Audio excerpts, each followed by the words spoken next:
to back to back to back. Like I could not catch a break. And mentally and physically, I was drained. Okay. So, for like the past few months, I've been getting this feeling that my dad, like, was gonna pass. Now, I don't know if you guys ever get that feeling, but my dad is older. He's 73, and he's been having health complications going on.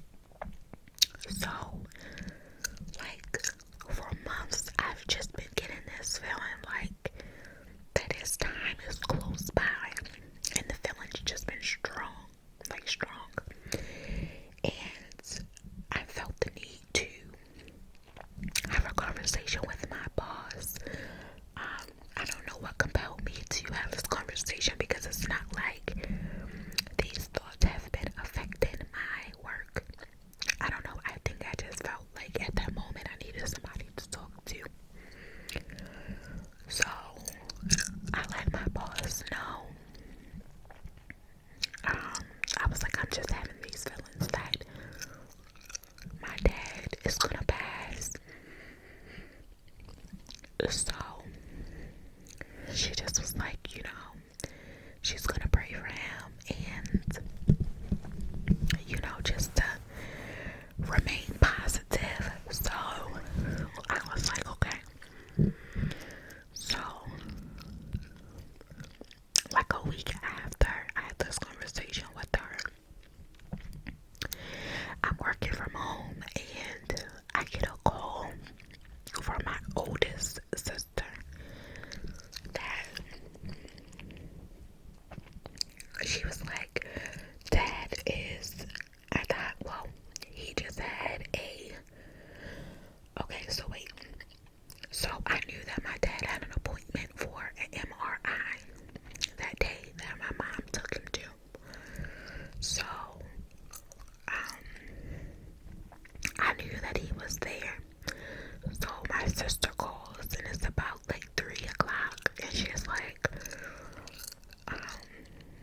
they're rushing Dad to the hospital. Well, they're rushing him to the emergency room because on his MRI, it shows that he's actively bleeding in his brain.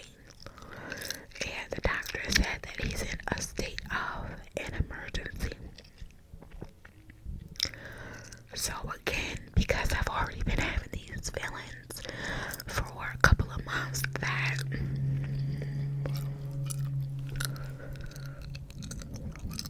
something bad was gonna happen, I completely panicked.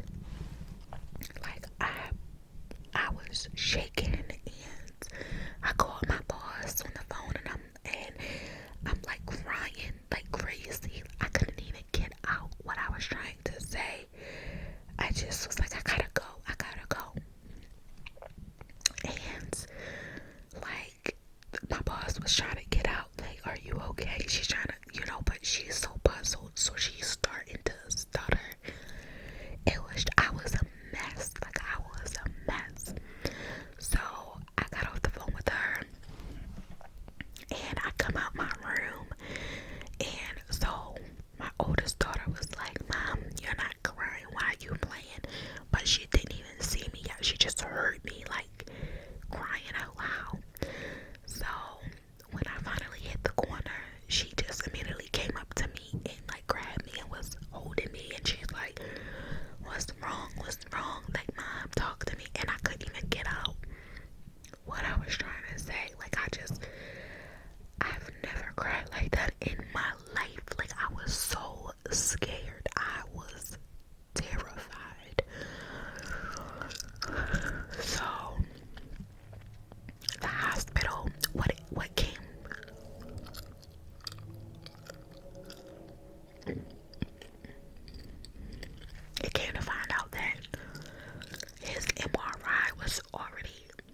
no, we can't tell you.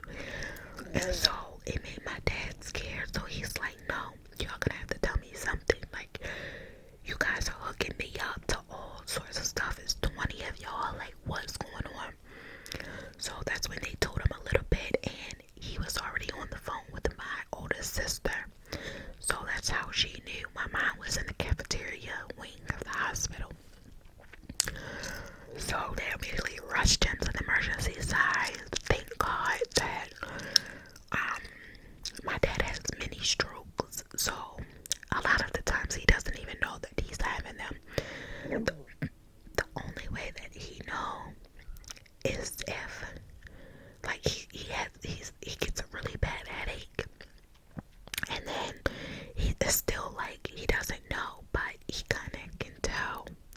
So he has been having like headaches for the past, well, prior to that MRI, and that's what made him go. He went to go see his neurologist, and they scheduled him to get an MRI.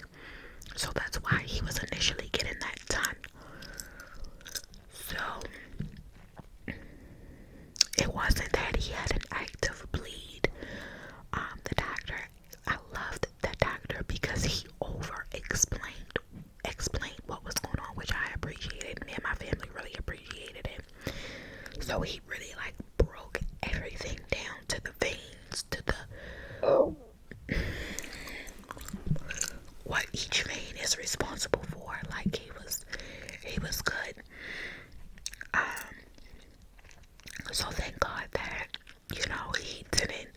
he wasn't having like an active bleed or anything. It was from him having a mini stroke, which caused I forget the term, but it caused something in the brain that can look like it's a bleed. Like a clot or something, but it's not called a clot, it's called something else. But anyway, that was going on, and then I was having some issues with a friend of mine at the same time. Like, it was just that she just seemed like she was all about herself, and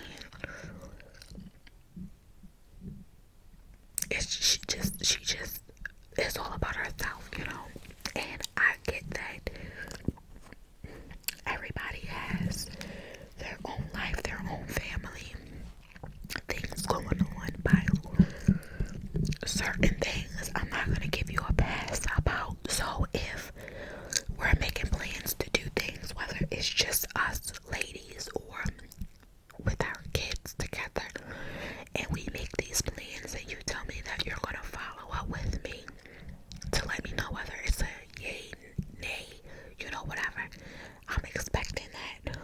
And it seems like every time I don't get that answer. It's like, until the following day, and then she's like, oh my gosh, I'm so sorry, like, I was so busy, I forgot, and it's like, girl. So I was having that going on, and then on top of that, my job. Now, I work for a finance company, okay? And when I started working there, I helped the VP of the company start my department. So it was me, the VP, and my boss. Well, now she's the assistant VP, but it was us three. So I created the Excel sheets. I created training books for new people that came after me. Like, I started that department, okay? And I had no problem starting it because I'm just a doer, I'm a doer. So I like order, and because I started this, we're adding things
you have to sit there for 8 hours and do absolutely nothing. Like, there was no work for us to do.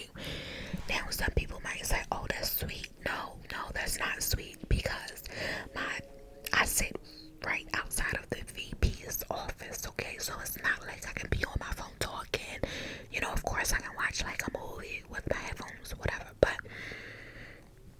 your girl can't even doze off a little bit if she wanted to.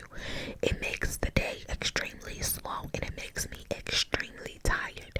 Sometimes when you don't have anything to do, it makes you so sleepy. So those office days are the worst. It's just the worst. So we didn't have anything to do for this. Went on for about 3 months. It was like this every day. At least when I'm home, I can kick my feet up, put a movie on, you know, relax, chill, whatever. But in the office, you can't do that. So 3 months went by. We had nothing to do. So the VP decided that, okay, we're going to change everything up. The workload is going to be extremely high, and they wanted to see how this was going to work, to let them know how many people they need to hire on our team. This just started this past Monday, and it's been constant, non-stop calls. So I process applications.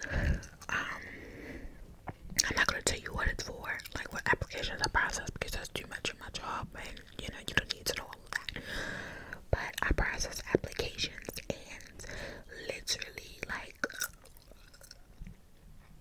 it's like 5 times the work, 5 times the processing, 5 times the approving, 5 times the denying. It's just been crazy, okay? Crazy. So I started getting mad, like not mad, but I was offended when one of the bosses, she like was relying on the other girl that came from a different site. You know, she's given her access to managers, like systems and all of this, and we had to then send certain Excel sheets to this girl. Mind you, I created these Excel sheets. So why is this new girl, she's not new to the company, but new to our team, new to our department, like all of this is new for her. Why are we sending, why am I ain't gonna talk about nobody else, why am I sending this Excel sheet that I created to this girl for her to put in my numbers? So absolutely, I felt offended. I felt completely offended, because I'm like, okay, I see where this is going. Like, I see it. I freaking see it. So that day that manager wrote an email, was like, we're gonna send, going forward, you're gonna send your numbers to that girl. I didn't even respond to the email. No, normally I respond back. Like, I'm always the one that responds, whether it's something that you need to respond to or not. I'll put whether I acknowledge, you know, I always acknowledge that I've read whatever they're saying. I didn't say anything. Like, I was dry that whole day. Any chat that came through, I was dry. I only responded to what I needed to, like with the thumbs up or whatever. But that normal conversation that I do, so I'm just that way. I'm never going to be disrespectful unless I feel like you're disrespecting me, and then I'm not going to be disrespectful, but I'm going to stand up for myself. But I wasn't doing any of that, but I wanted them to know that, yeah, I'm offended. So that boss, she knew that I was, because she called me later on, and she was like, see, I wanted to get your opinion on this, and I wanted you to guide me on what we should do. She was like, I want you to know that I only came to you about this, and I'm only going to come to you about this because, you know, you're so smart and you're sharp, and you know, you're quick on your toes, and you make sure every end of the process goes smooth. You know, you're thinking ahead and blah blah blah, like trying to milk it. I don't need you to milk me. I'm not a cow. Don't milk me. You know, don't do that. Like, if you know that you were wrong, apologize and I'll move on like nothing happened. But don't try to milk me, like I said, like, oh yeah, like let me just, you know, smooch up to your butt, you know. I don't like that. I don't like that. So I just was like, oh, okay. So I gave her my opinion, you know, because I'm the team lead. So I gave her my opinion. I gave her my thoughts. And yeah, it's just been like, it's some more work drama that I can definitely make a whole video just about my work drama, because it's crazy. Like, the back and forth, the little slide stuff that they do, you know, and they won't approach me, because when I first started, like, I had to walk up in my boss's office, which now she's the assistant VP, but I had to walk up in there, and I told her, I think I need to reevaluate my position in my career within this job, because if you're going to call me and yell at me as if, number one, I'm a child, number two, I'm not an employee, then this job is not for me. Like, I can take all of this that I'm bringing. Like, you're not bringing anything to me, because there's a million other jobs out here in this same division, in this same category, that I can get hired at. Like, okay, you're not doing me a favor. I'm doing you a favor, because everything that I bring to the table, you guys know that. Like, she told me that before. You know, she was like, see, one thing nobody can ever take from you is your job ethic. Like, you can never touch that. So I'm doing you guys a huge favor just for me being here. So I let her know that, you know, you're not doing me a favor at all. Like, you see, that's when I became a little boastful, because sometimes you have to let your job know that, you know, they feel like, oh, you need a job. No, I don't need this. No, I don't. So I became real high on my horse then, you know, and I told her, I said, because I'm not about to walk up into a job where I feel like I'm going to be belittled by anybody, whether you are my boss or you are my coworker, or I don't care who you are, you're not gonna belittle me at all. Like, we're not doing that. So yes, maybe I do need to take the weekend to reevaluate my position, you know. And she was sitting there stuck, and she was like, you're right, like, everything you're saying is right, you know. It's just so much stuff. And so from that point on, we've been cool up until, there's so much to go into, but if you guys want to know, I can definitely tell you. But my point for saying that is, ever since I walked up in her office, closed her door, and had that conversation with her, she won't pull me up with any issues that she may have. Now, I don't know what issues she may have, because I don't do anything, you know, and I exceed in my job. So, but they won't, like, if they think that the way it's just, I don't know, they won't approach me, because she knows that there's a certain way she has to come when she's coming to talk to me. Like, you're not gonna talk to me like I'm a kid and everybody else allows that, they accept that from her. No, we're never gonna do that. No, because I demand respect. I'm not gonna ask for it, I demand it. You know, the same way I come in every day, I'm, hi, hey, you know, boastful. I'm very open and bubbly, and I'm very approachable for conversation. Same way I give that to you, I expect the same thing.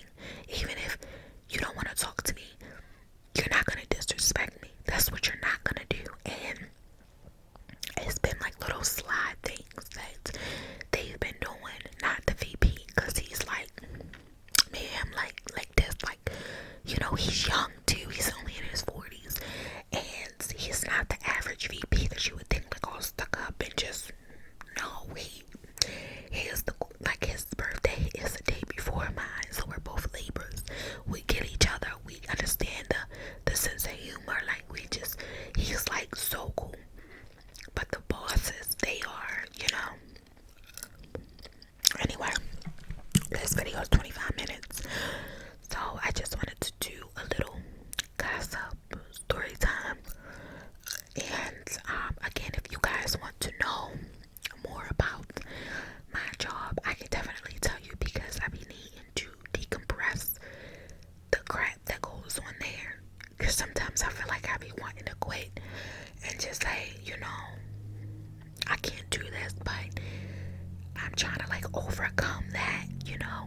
I'm not trying to easily give up every time.